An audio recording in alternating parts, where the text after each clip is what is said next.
Now my self Meenakshi Yadav, government PG college Narnaul, और green chemistry पढ़ाऊंगी मैं आपको। एमएससी प्रीवियस का सिलेबस है, green chemistry and sustainable development paper है। इसमें आपकी जो ग्रीन केमिस्ट्री है उसके 12 बेसिक प्रिंसिपल्स हम लास्ट वीडियो में पढ़ चुके हैं। अब हम देखें तो ग्रीन केमिस्ट्री इन इंडिया का मतलब जो स्टेटस है ग्रीन केमिस्ट्री का वो इंडिया में क्या है। तो एज वी नो कि इंडिया जो है बहुत लार्जेस्ट प्रोड्यूसर्स पेस्टिसाइड्स है, सेकंड पोजीशन होल्ड करती है और इसकी 12th रैंक है इन फार्मास्यूटिकल प्रोडक्शंस में। और फास्ट ग्रोइंग की वजह से टॉप 5 प्लेयर्स मतलब सेलेक्टेड पेट्रोकेमिकल्स हैं यहाँ पे। तो इन फैक्ट्स हम कह सकते हैं कि as increase stress on delicate environment balance of Indian biodiversity, India में बहुत ज़्यादा बायोडाइवर्सिटी है और उस इन्वायरमेंट को एक स्ट्रेस देती हैं ये हमारी इंक्रीजिंग ग्रोथ। जो India needs to pursue green chemistry, तो इंडिया में ग्रीन केमिस्ट्री की बहुत ज़्यादा ज़रूरत है कि विद प्रोग्रेसिव केमिस्ट्री के साथ साथ, क्योंकि लार्जर स्केल पे प्रोडक्शन होता है पेस्टिसाइड्स का, फार्मास्यूटिकल्स का, पेट्रोकेमिकल्स का और कंज्यूमर ड्यूरेबल्स का। तो यहाँ पे बहुत ज़्यादा पोटेंशियल है ग्रीन केमिस्ट्री में, रिसर्चर्स के लिए स्कोप बहुत अच्छा है to refine the existing technology, ताकि हम ग्रीन केमिस्ट्री से इन्वायरमेंट को सेव कर सके। तो हमारी टेक्नोलॉजी को रिफाइन करना पड़ेगा and also to find more environmentally alternatives to increase the research in this field। तो बेसिकली रिसर्च का सेक्टर बहुत बड़ा है ग्रीन केमिस्ट्री का। इफ़ेक्ट्स एंड प्रैक्टिस ये सारे ग्रीन केमिस्ट्री के लिए टाइम टू टाइम पब्लिश होने चाहिए। अभी जो रिसर्च है इंडिया में मेनली, तो वो जो एरिया कन्फाइंड करती है, तो वो what are the area green chemistry के लिए, ग्रीनर सिंथेटिक स्ट्रेटजी है, कैटलिस्ट डेवलपमेंट है, यूज़ ऑफ बायो कैटलिस्ट है, use of non conventional techniques हैं एंड एनालिटिकल टेक्निक्स हैं। तो वी गो दीज फील्ड और these conformational areas one by one. First is green synthetic strategies. तो what are green synthetic strategies? तो नाम से ही clear है कि ग्रीन सिंथेटिक स्ट्रेटजीज मीन जो हमारे सिंथेसाइज प्रोसेस हैं उनको चेंज करना। तो जो डेवलपिंग ग्रीन सिंथेसाइज स्ट्रेटजीज हैं इंडिया में वो क्या क्या है? ग्रीन सिंथेसिस स्ट्रेटजीज में क्या क्या आता है? फर्स्ट है हमारा सॉलिड फेज सिंथेसिस, जहाँ पे हम सॉलिड फेज में सिंथेसाइज करते हैं, ठीक है।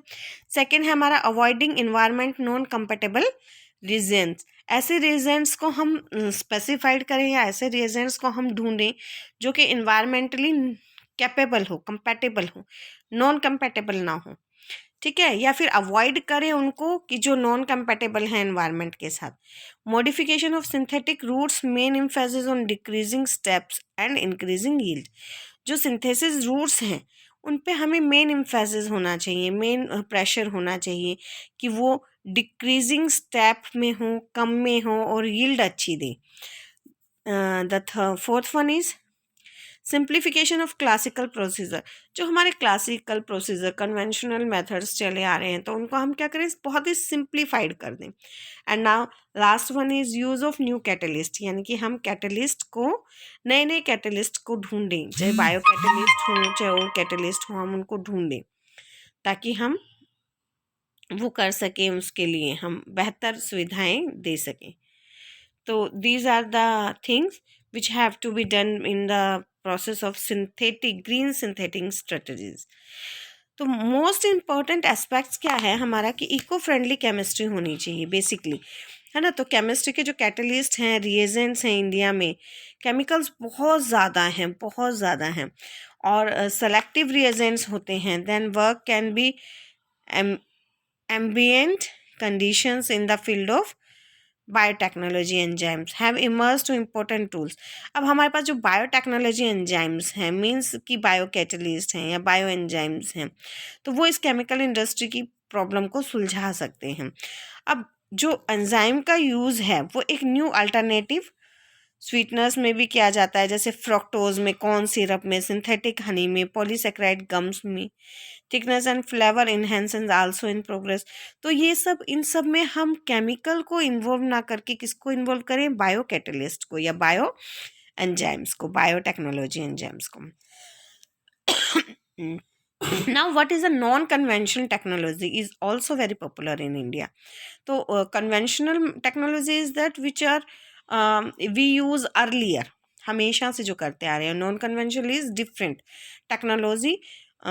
हमारे यहाँ पे बहुत मतलब फेमस है वो. इट सेव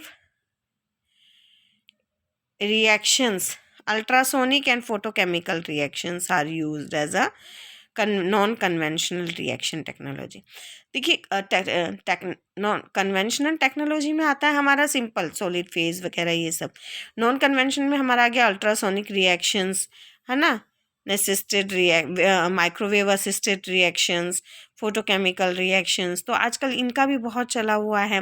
तो नॉन कन्वेंशनल में हमारे क्या आ जाएंगे, आपके माइक्रोवेव असिस्टेड रिएक्शंस आ जाएंगे, अल्ट्रासोनिक आ जाएंगे, फोटोकेमिकल आ जाएंगे. अब ग्रीन केमिस्ट्री जो है उसमें एक एनालिटिकल केमिस्ट्री भी आती है ना.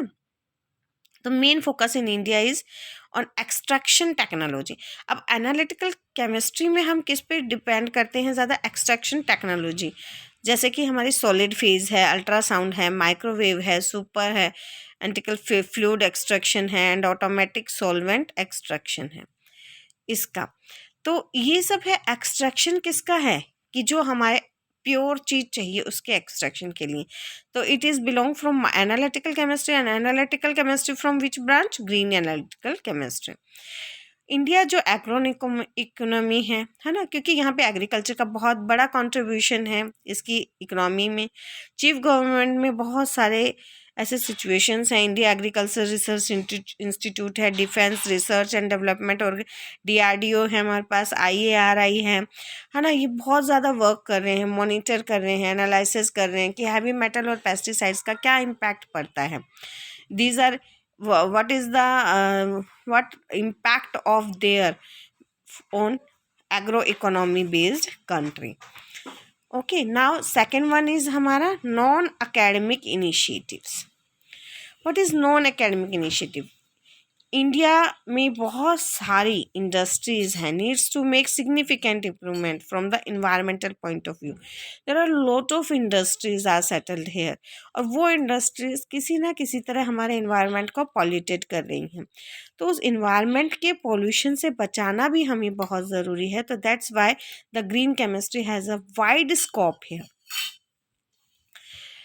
आई wing of the most of the industries is mainly concerned with cost effective as rather than eco friendly methods. तो जो जितनी भी ये इंडस्ट्रीज़ हैं ये क्या करती हैं, कॉस्ट इफेक्टिव, अपनी कॉस्ट को कम करने की सोचती हैं, ना कि इको फ्रेंडली बनाने की चीज़ें. क्योंकि उनको तो इन्वायरमेंटल फ्रेंडली या इन्वायरमेंटल कंपेटेबल चीज़ें को यूज़ नहीं करना, वो अवॉइड करते हैं उन चीज़ों को, क्योंकि उनकी कॉस्ट बढ़ जाएगी इससे. Although there is a collaboration between academia and industry. तो जो एकेडमिया है उसमें और इंडस्ट्री में एक कोलैबोरेशन हो गया है, एक अपॉर्चुनिटी है कोलैबोरेशन को इंक्रीज़ करने की, कि हम मतलब जो एकेडमिक्स हैं उनके जिनके अच्छे, तो वो इस चीज़ को मैनेज करें between academic laboratories and industrial plants. The best samples are the application of enzyme in various industry raising for drugs leather. अब ड्रग्स को बनाने के लिए वो अगर हम मतलब बहुत सारे एंजाइम्स को अगर अप्लाई करें तो ये इसका एक बेस्ट एग्जांपल है. जैसे कि हम टेक्सटाइल इंडस्ट्री को देखें इंडिया में, तो हाईली रेवेन्यू जनरेटिंग इंडस्ट्री है ये, ठीक है. The industry is now switching over to microbial decolourisation. तो पहले वो डिक्लराइजेशन करने ब्लीचिंग पाउडर वगैरह जो केमिकल सिंथेसिस चीज़ें हैं उनको यूज़ करते थे. Now they use the microbial decolourisation and degradation enzymes. I hope you can understand what I am saying to about all this one. Now there is increasing need of exploring biodiversity for natural dyes and developing eco-friendly methodology for synthesis dyes. अब जो dies हैं हमारे basically azo dies हैं जो आपके सारे chemical synthesis होते हैं. तो अब हमारे पास क्या हो रहा है, एक्सप्लोर कर रहे हैं हम जो नेचुरल डाइज है, बायोडाइवर्सिटी हमारे पास है ही, तो there are a lot of natural dyes है. So we have to exploring them only. All these require more funding the R&D of respective field, research and development of respective field. जो इनके research and development field हैं वो इसमें काफ़ी अपना money and time और सब कुछ देते हैं. There is a greater interaction and coordination between industry, academy and government. तो यहाँ पर हो सकता है एक बहुत अच्छा इंटरेक्शन और कोऑर्डिनेशन अकेडमिक्स के बीच, इंडस्ट्री के बीच और गवर्नमेंट के बीच. Now, government can do a lot for the cause of green chemistry by increasing public interest and awareness, and by bringing the affecting strict environmental legislations. For example, government has taken recently as initiative by converting diesel vehicles to CNG. अब आपने भी देखा है दिल्ली में भी order निकला है कि सीएनजी में कन्वर्ट कर दिया जाए जितने भी डीजल व्हीकल हैं. तो क्योंकि दिल्ली में जो आपका वहाँ पे जो एयर का टेक्सचर है या जो एयर का फॉर्मेशन है, कंटेंट है जो एयर के, वो काफ़ी पॉल्यूटिंग एनवायरनमेंट वहाँ पे बहुत ज़्यादा है. तो उसको रिड्यूस करने के लिए, ताकि पॉल्यूशन रिड्यूस हो सके, तो they convert diesel vehicles in CNG step by step. And they far the away from residential area, all the industries are relocated far away from residential area. And a new project such as fuel pellets from municipal waste, aspirated engines for flight commercial vehicles meeting India 2000 emission norms, battery powered cars for pollution free driving, hydrogen energy and energy towers for new environmental friendly fuel, development of traditional herbal as adaptogens and immunomodulars. So these kind of adaptations India acquired to control the environment. Now third is academic initiatives. What are academic initiatives?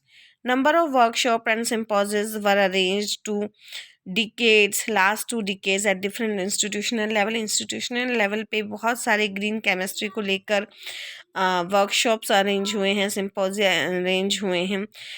जैसे कि first national symposium on green chemistry on 11 to 13 January 1999 at Department of Chemistry, University of Delhi.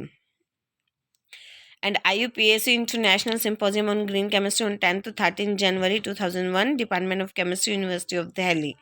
And a workshop on green chemistry in November 2003 under Indo-US S&T Forum on Department of Chemistry, University of Delhi. Second Indo-US workshop on green chemistry in January 2006.